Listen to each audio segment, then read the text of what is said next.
Elizabeth Tower, also known as Big Ben, is the famous clock tower that's located in London, England. The name Big Ben actually refers to the largest bell inside of it.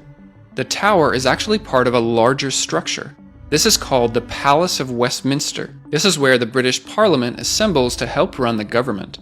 The tower was built in the 1840s and 50s, and it took more than 10 years to complete. It was finally completed in 1859. However, there were some problems with the bells, and it wasn't until 1862 that the clock was fully functional and the bells could be heard throughout the surrounding area. The clock was built to be accurate within 2 seconds, which is difficult considering that these hands are more than 4 meters long and completely exposed to the outside weather. For over 150 years, Big Ben has been ticking almost non-stop. Look at the tower from only one side and it's easy to forget that it actually has 4 clock faces, making it visible in any direction. The tower is 12 meters wide and 96 meters tall. For the last 150 years, the only way to climb up the clock tower is to use the spiral stairs. There are 334 steps to get to the top. However, they are currently installing an elevator into one of the open shafts. It will be used for maintenance and security purposes, just a little too small for regular use, but at least there's another option. But right now, let's focus on the stairs. There is a door here towards the outside wall. This leads to an enclosed walkway that goes behind each of the 4 clock faces. There's not a lot of space in here. This is the size of a person, so you can get an idea for the scale. There are light bulbs that turn on at night to illuminate each clock face. They used to be lit by gas instead of electricity. Go up the stairs a little farther and you'll get to another door. This is the clock room. It holds the mechanism that runs the clock. Go up the spiral stairs even more and you'll get to the belfry, which is the room with all of the bells. There are 5 of them. The large one in the center is officially named Big Ben. The 4 outside bells are called quarter bells. You'll notice that all of the bells are different sizes. When the hammer hits the side bell, it produces a music note, and the size of the bell determines what note the bell will play. Every 15 minutes, the quarter bells play part of what's known as the Westminster chimes.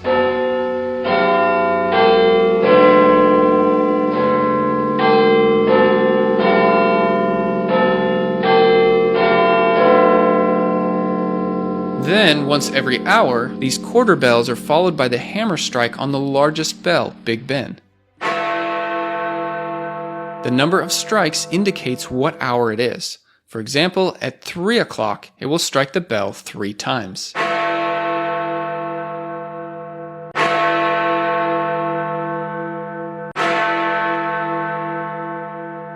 And of course, there's even more stairs here. You can go above the belfry and see the bells from above. The belfry, however, is not the highest place. You can take these spiral stairs all the way to the top. This is called the Ayrton Light. This light will be on when members of Parliament are meeting down below in the palace. Let's take a closer look at the mechanism down below in the clock room.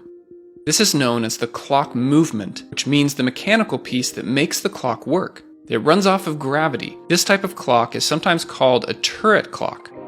On a smaller scale, it's called a pendulum clock. You might find versions of these in an antique store or even in your own house. If it has a pendulum that swings back and forth, then it works very similar to this clock tower. On the mechanism, there are 3 sections called trains. When I say the word train, I'm referring to gear trains, or groups of gears that are linked together. So on the mechanism, we have the striking train, the going train, and the chiming train. These all have very specific responsibilities. The going train is in the center.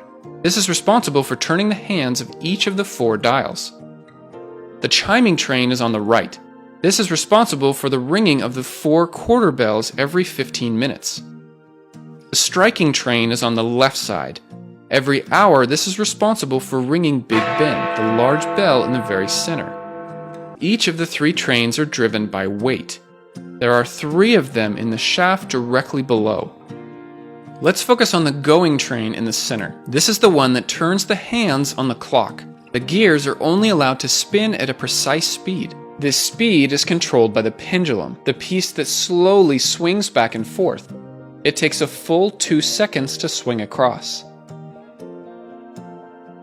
Then you have what's called the escapement. There's 3 parts here. You've already seen the pendulum, then there's the 2 gravity arms, and the escape wheel. Let's focus in on just the escape wheel. With nothing to stop it, it will spin uncontrollably due to the weight down below. The 2 gravity arms will block the escape wheel from spinning, but if you push one of the arms, it frees the wheel to spin just a little before getting caught again on the other side.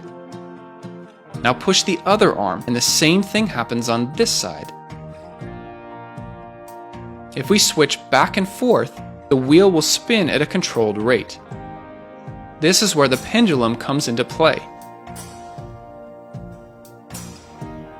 Each time it goes back and forth, it spins the escape wheel a precise amount.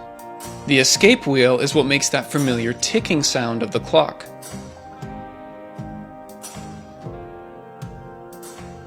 Right in front is the 3-legged fly fan, which catches air to help slow the rotation.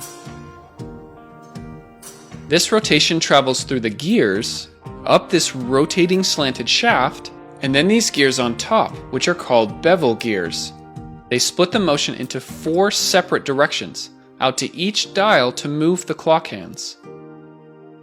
So this is the going train, which is basically responsible for keeping the time. Now let's go to the chiming train. Every 15 minutes, the chiming train is set into motion. You'll notice there are several cables attached here. These control the hammers on the 4 quarter bells. The cables run all the way through the ceiling. There's a smaller room up above called the link room. These cables go up and connect directly to the hammers above the quarter bells. Watch what happens when you pull on one of these cables. It moves the levers, which pulls another cable, which then lifts the hammer up. When you release the cable, it strikes the bell. Each cable is attached to a lever down below, and these levers go right up next to the gear. And you'll notice that these gear teeth are arranged in an interesting pattern. Once the gear is spinning, these levers are pulled in just the right order and timing to create the Westminster chimes.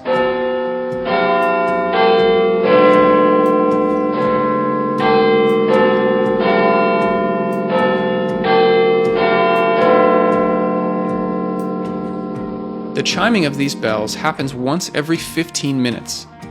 There are 5 cables here, but only 4 quarter bells. This is because one of the bells actually has 2 hammers on it. This note needs to be played twice without a lot of time in between.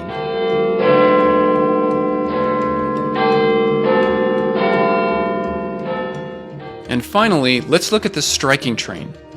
Once every hour, the striking train is set into motion. This has only 1 cable that runs straight up, goes through the link room, and then connects to the hammer above Big Ben. It works very similar to the chiming train, but this time we're only ringing 1 bell.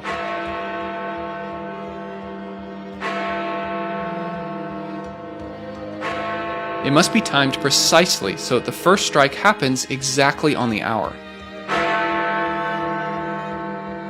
This bell initially cracked when it was first put into use in 1859. It is said that the hammer they used was too heavy.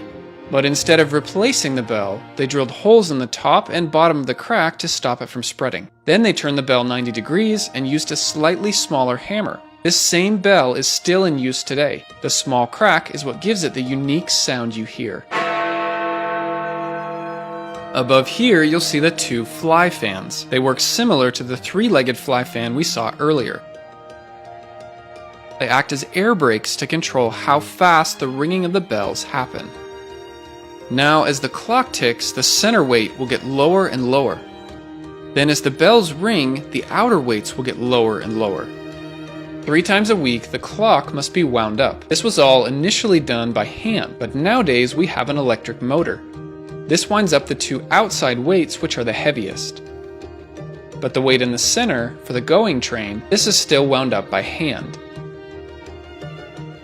Once the weights are wound up, the clock is once again run completely by gravity. There's no electricity needed to keep the clock hands moving. The clock movement is very reliable at keeping the time, but occasionally it will drift off. Changes in the temperature or weather can cause the pendulum on the clock to swing too fast or too slow. To speed it up just a little bit, they will add one or more pennies to the top of the pendulum. To slow it down, they will remove pennies. Each penny affects the speed of the clock by 2/5 of a second in a 24-hour period.